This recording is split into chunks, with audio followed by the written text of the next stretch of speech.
everyday witches emerge from the shadows of secrecy. Broom closets are flinging open and witches are taking flight. Whether you are hiding in your cozy closet or flying with pride, stay for a spell as witchcasting with Theodora Pendragon and her guests share magical moments, stir the cauldron, and debunk misinformation and misconceptions about paganism, witches, and our wonderful world of magic.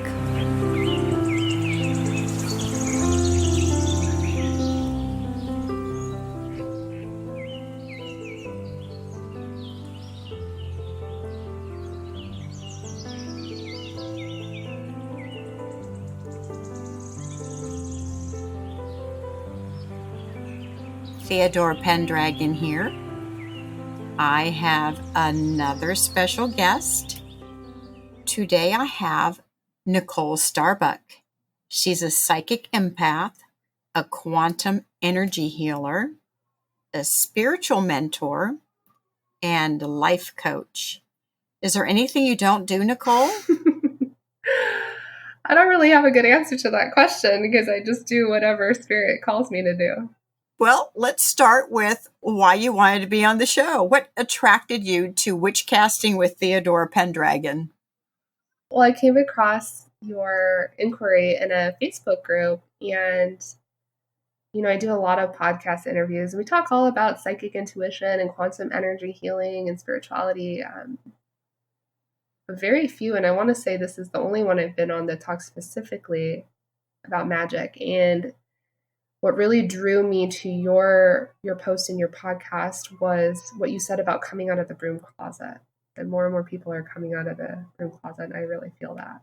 You must have some experiences with broom closets. Yeah, I do. Yeah. So I grew up in a really conservative Christian home, and that's part of my awakening as a psychic empath, that I discovered at a very early age that I have the gift of prophecy, that I have visions and I'm able to hear from spirit and communicate messages for myself and for other people. And I didn't have the tools or resources to develop that further when I was growing up. And so I hid that for many years, and it also hid my interest and my belief in things that we don't understand, including magic. And as I got older, I realized that there was this really powerful connection between manifestation and magic and the things that I had been shown growing up, like in the Bible, the miracles that were happening, and that's magic, right? And so the more that I studied it and the more that I read about it and the more that I started practicing it, the more that I realized it was like a coming home to self, a remembrance of what I had already known before at a soul level. Do you have a broom closet story? Like when you came out, how people responded?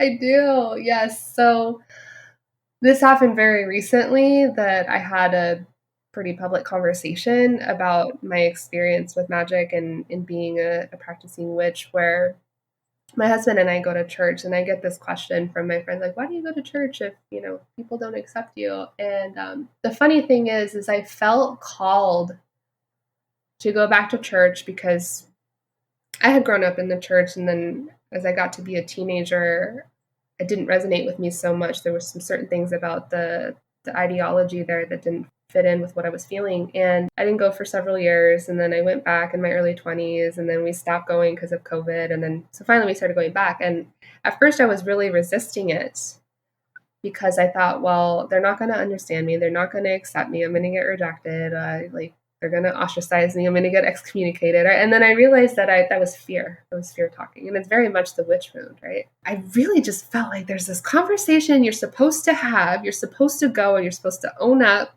your witchy self and go and have this conversation to heal this witch wound.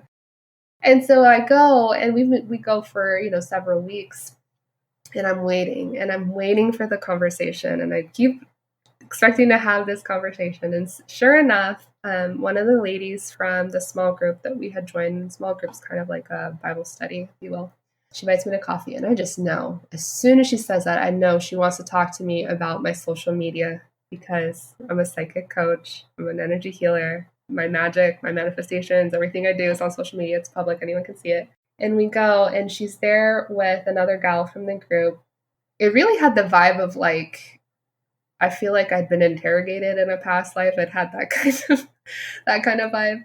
They were asking me questions about my faith and why I'm there at the church, and like, is what I'm channeling from God. And, they had some concerns about whether or not I was being a bad influence in the community. And they didn't specifically tell me that I couldn't be there, but they said, I could never be in leadership, and that I would have to believe that the Bible's the only source of truth. They believe, and I respect their beliefs, although I disagree, that you can't blend or mix Christ consciousness and the cosmos, that they're somehow mutually exclusive, and that you can't blend or mix the Messiah and magic, that they're somehow mutually exclusive. And I don't think that's true. I sat there for 90 minutes. You can believe I sat there for 90 minutes.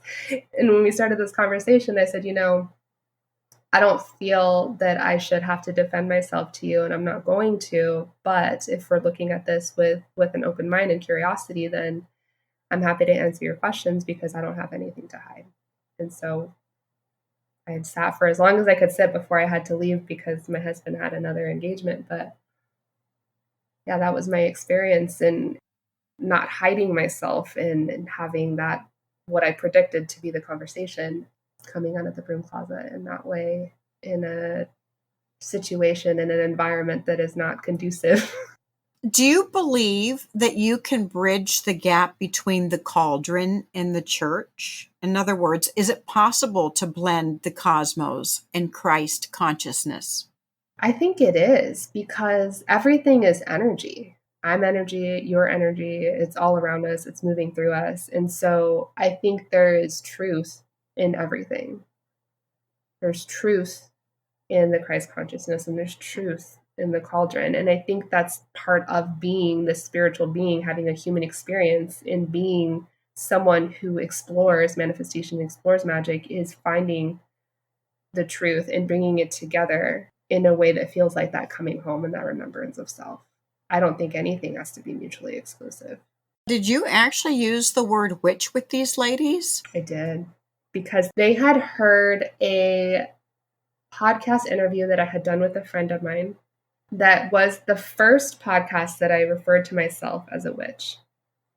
And I think I even said Christian witch. I'd have to go back and listen to it. But I did say the word witch. And she said specifically that it was that podcast and that word that really bothered her. That was my question to her, is what is it about the word witch that really bothers you? And could that mean that you have wounding around that word? This isn't about me. This is about you having fear around the word. What did she say? She doesn't know how to answer that, right? She's like, I admit I have fear, but I'm not allowed to go and explore it because that's opening a door to something that I don't want to invite into my life. So she can't even know a witch or talk to a witch or say the word witch because she'll be damned? Well, and that's the thing, right? Is a little part of the people-pleasing part of me, which is like, I want people to like me, right? And I said, if I don't go to church on Sunday, it's probably because my son has a cold, not because of this conversation. Sunday rolls around and he's like 95% better. But I'm getting like anxiety about going back to church because I don't want to see these people, right? That just like had this 90-minute conversation.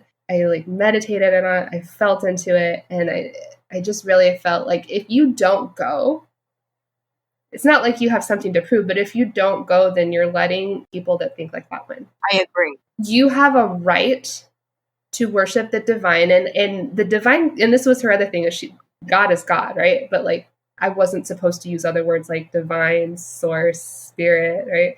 The universe. But I have a right to worship the divine, to connect with source, however I want. And I felt that, and I said, you need to go. And I went, and we had a guest pastor speaking, and that's exactly what he said. He says it's about having the freedom to worship the divine however you want. And I just started bawling. It's like I'm crying just thinking about it now. I was like, oh my God, thank God you went. I'm so glad you went, because that's exactly what you said to yourself before you went.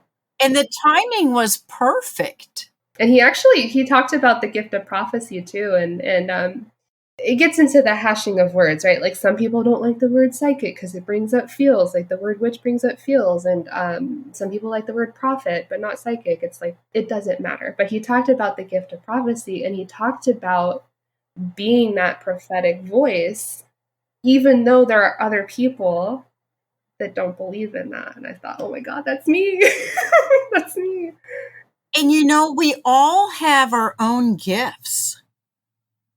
That's your gift. There was one thing that they said that actually I agreed with, that they felt like there was an element to my work that I was doing it for myself, in the sense that like what I was doing as a psychic coach and a healer was like to build myself up as an expert. And I could see that because I can see in my journey how there was confidence building pieces of it, and like learning the skills and the practices and being able to do it professionally. And then also, wanting to build myself up as a thought leader and like the quote unquote expert, for not necessarily selfish reasons, because I feel that everything I do is to be of service to others, to guide them in their own healing journey. But before they even said that, so this wasn't necessarily reflected in my social media, but before they had even said that, I felt the call from spirit that I'm a channel for grace.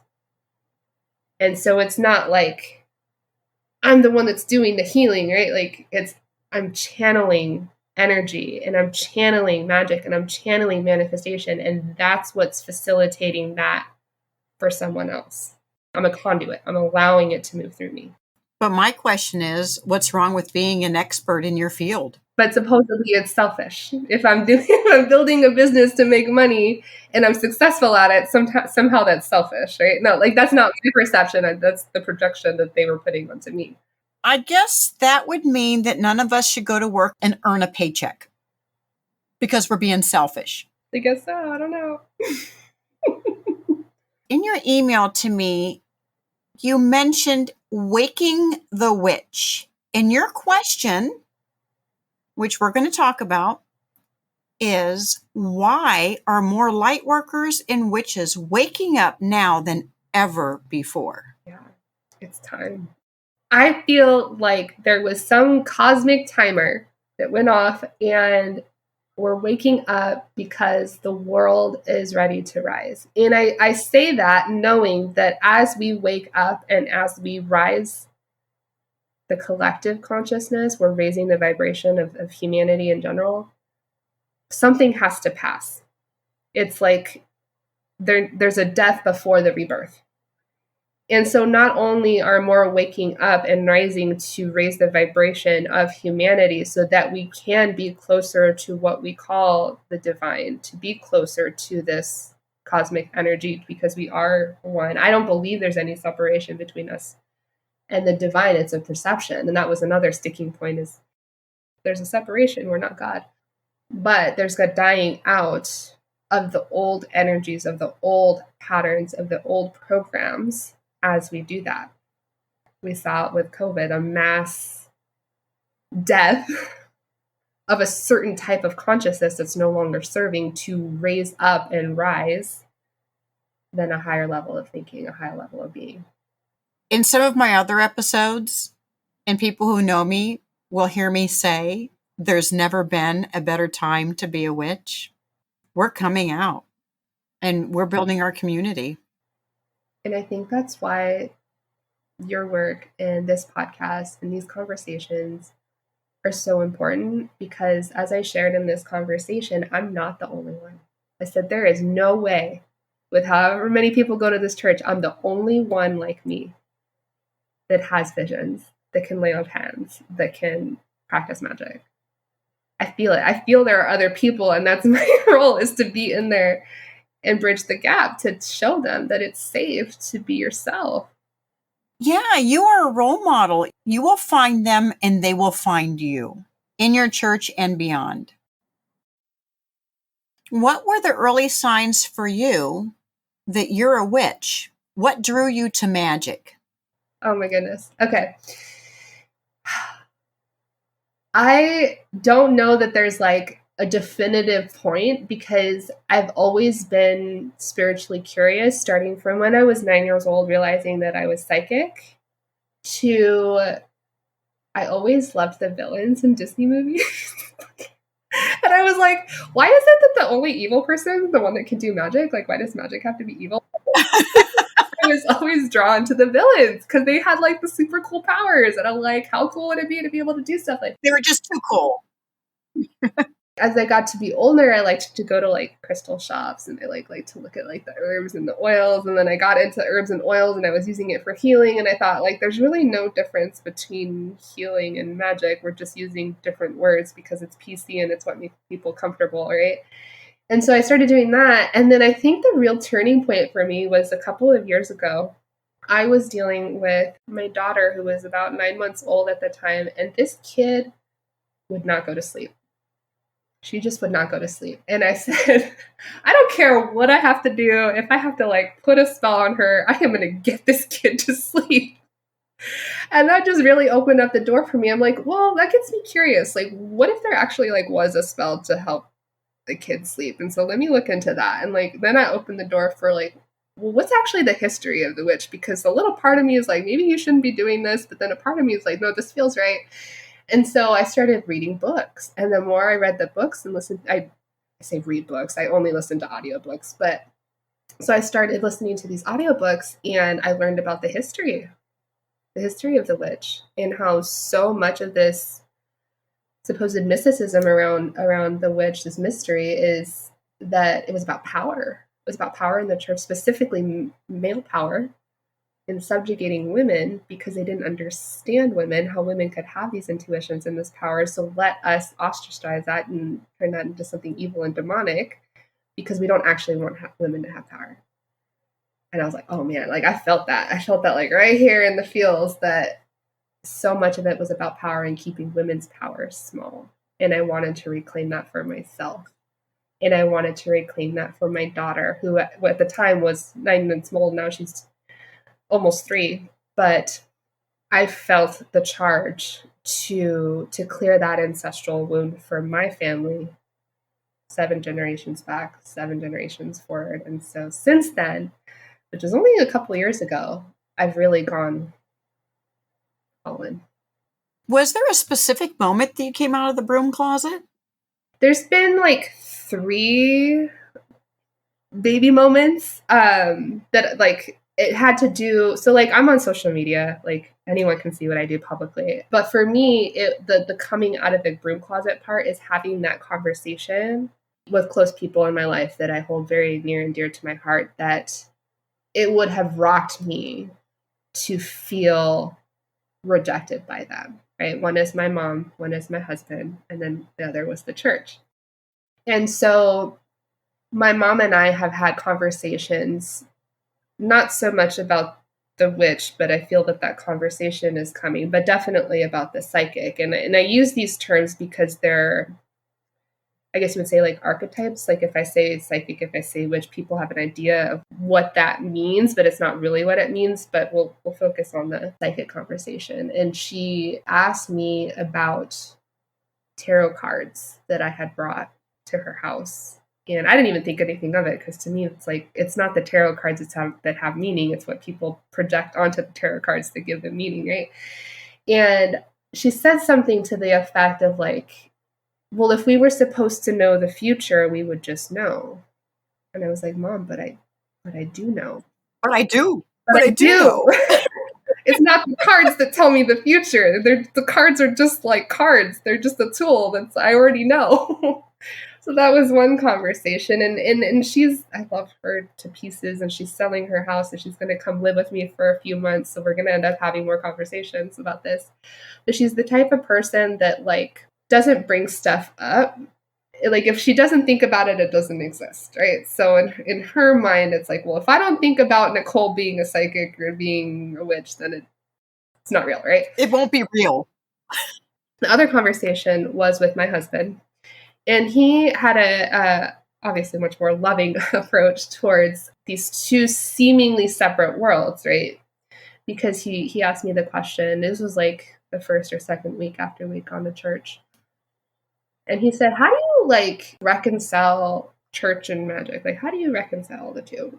We just had this really beautiful conversation about how, prayer and meditation are two sides of the same coin. Prayer to me is when you ask for something, and meditation is listening for the answer. And magic and manifestation are the same thing, that when you manifest something that's magical, and miracles and manifestation are the same thing. And I look at manifestation as like the answer to prayer, right?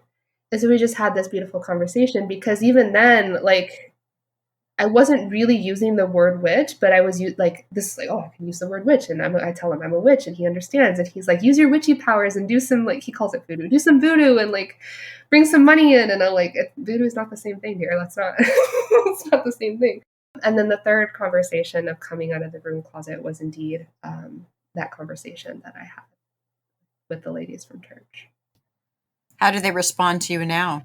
So I went back to church, and I had that beautiful sermon from the guest pastor. And then I went to the small group where they were. And the one lady that led the conversation, that invited me to coffee, greeted me with a smile and gave me a big old hug. And there was a part of me, and I guess this is like the sister wound of like, is this real?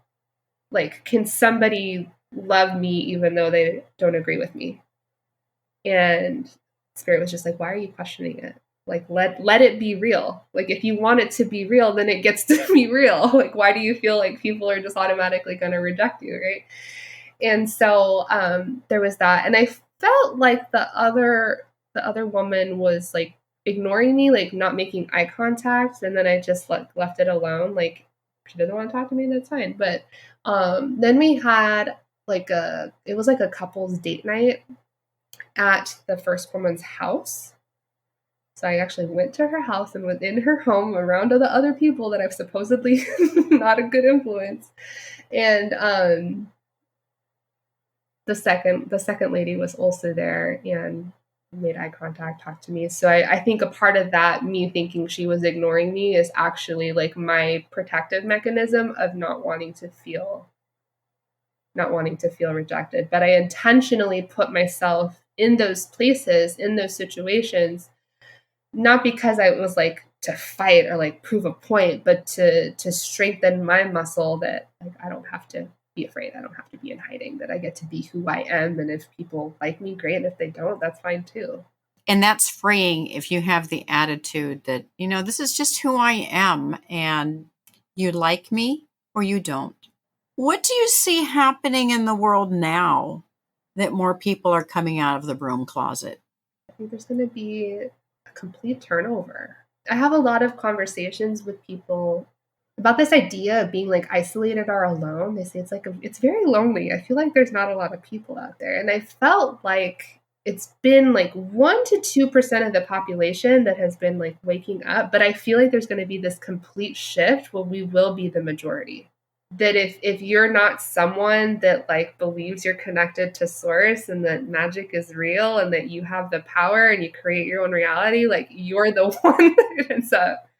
Do you have a strong witch community where you live? We have something called, so I'm based in Houston. We have something called Witches of Houston. That's a pretty strong community here in Houston that's online. And I've used that online community to find other like-minded men and women. Houston's a big city though. So like you could meet someone and they actually live like an hour and a half away. That's the case with one of my friends. I am building my personal practice. I am building my witch connections. I don't have a coven as of yet. I would love to call that in at some point. I feel that is going to be part of my journey. So I'm just like solitary witch right now, but I'm calling in my soul sisters, and they are also practicing witches and practitioners. So that could be coming up as a thing, I think, for us. You and I are both in Texas. Are we really? I didn't even know that. I'm in the San Antonio No area. way! Yeah. I'm going to be in San Antonio sometime next year. I'm planning a retreat there.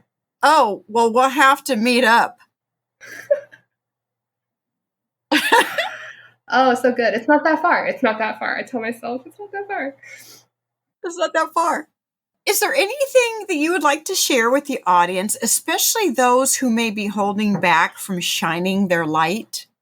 Because I know this is a problem for many, many witches. Oh my gosh. Oh, I love this question. It's like, I always just go with the first thing that like really rings true, the first thing that comes in my head. And I actually feel it here in my heart, but feel the fear and do it anyway. If someone like me has a history of anxiety, a history of depression, a history of chronic illness, a history of perfectionism, a history of people pleasing, can step up and show up and speak their truth, even when it's uncomfortable, there's no reason why you can't. There's no reason why you can't. And I think that's why I feel this call.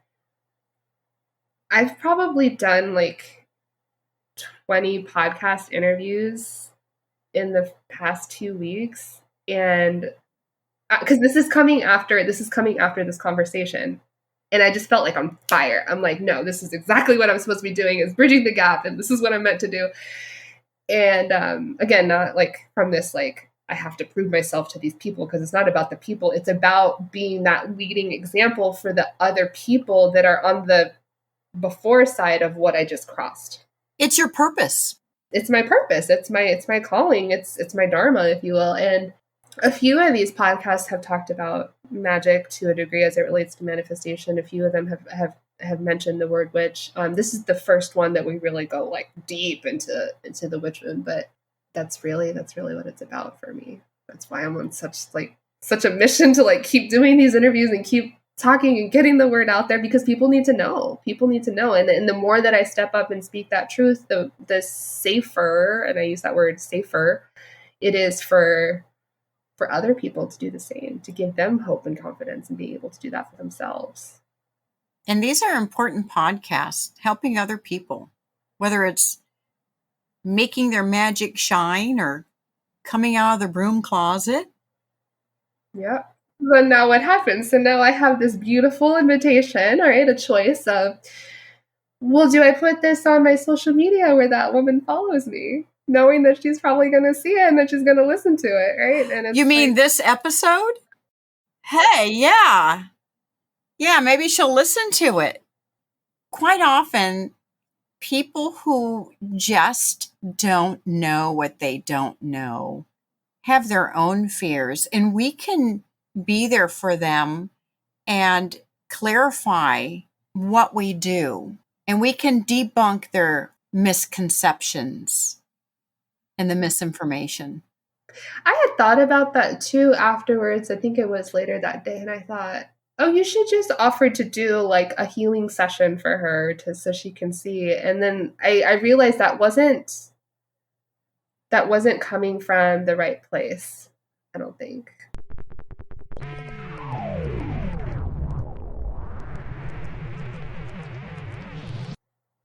Nicole and I were just interrupted by breaking one of our internet connections, so we are back now. Nicole, I don't know where we left off, but did you want to say something about why we were disconnected?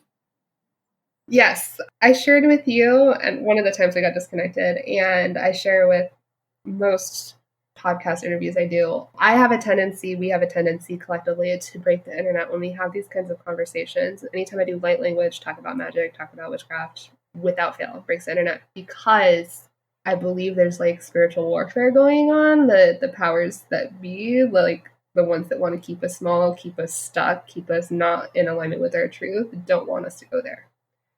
So they try and disconnect us. Is it your internet? Sometimes it's mine, sometimes it's the other person, sometimes it's just the software shuts down. It could be Facebook Live, it could be Zoom, it could be Riverside, or I forget the other platform. It doesn't matter the platform. It also doesn't matter the device. Me and other hosts have tried other devices. I think it has to do with what it is that we're talking about. Well, it's time for a cleansing. I'm going to do a complete recalibration on the internet. Yes, I love it. So what I was sharing before, I completely forgot where we left off. Oh, yes. I was going to extend an invitation for this woman for me to do a healing session on her and do like a magic and manifestation on her so she could see what it actually is. But I realized that I didn't end up extending the invitation because it was coming from that place of wanting to prove a point and wanting to be right. It wasn't coming from like a true place of, It was for the wrong reasons. it was for the wrong reasons. Yeah. Just Like, be kind and encourage her to see your social media. And whenever you have a wonderful podcast episode with these topics, just post them on your social media. And you know she's going to be curious and she'll listen to the podcasts. I know I'd be curious. for sure. It's kind of like a kid who's never been to the circus. You want to go to the circus. Oh, it's so true. Is there anything else you would like to share before we finish?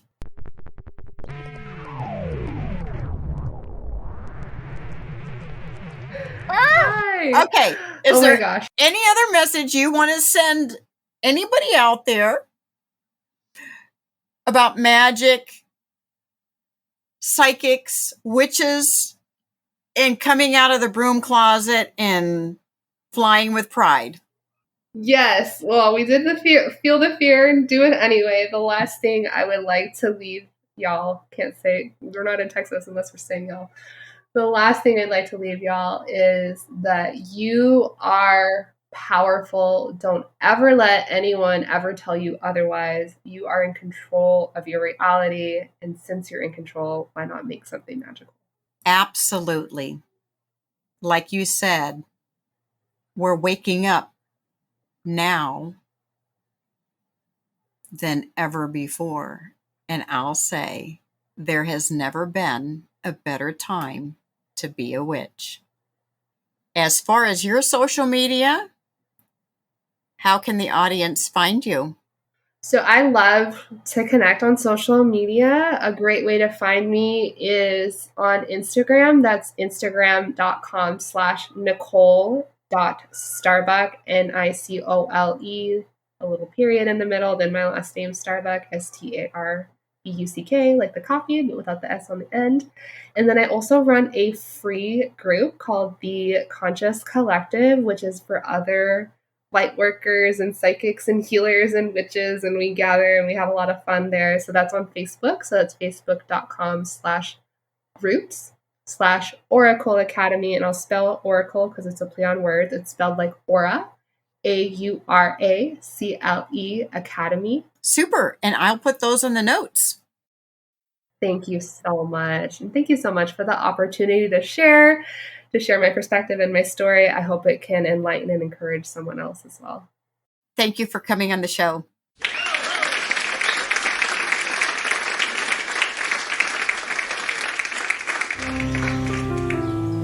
Thank you for joining us for Witchcasting with Theodora Pendragon.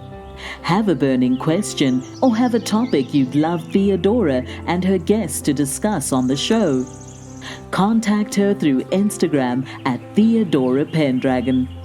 If you enjoyed this episode, make sure to subscribe so you don't miss the next one. And help us spread the word by leaving us a rating and review and sharing it with your friends. See you next time, and may your magic always shine.